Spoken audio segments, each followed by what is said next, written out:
Jaz bom rekla tako, sicer šele začenjam mojo sodniško pot, šele stopam v vrste sodstva, se mi pa zdi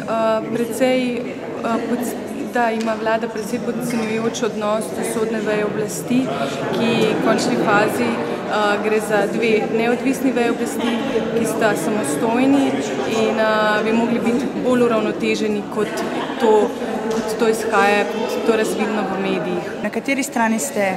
Na sodnikih, ki so za povečanje plač, ali na vladni strani? Jaz sem na strani, ki pravi, da je treba za dobro upravljeno delo tudi dati primerno plačilo.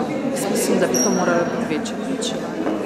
Kakšni so pa vaši občutki, ko stopate v tako v bistvu negotov sektor? Vsekakor so negotovi. Sicer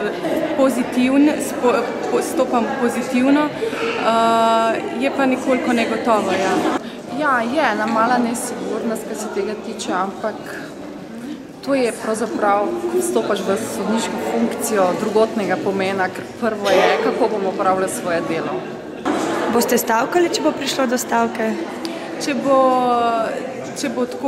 bo to v vrstah sodnikov sprejeta odločitev za stavko, seveda se bom priključila.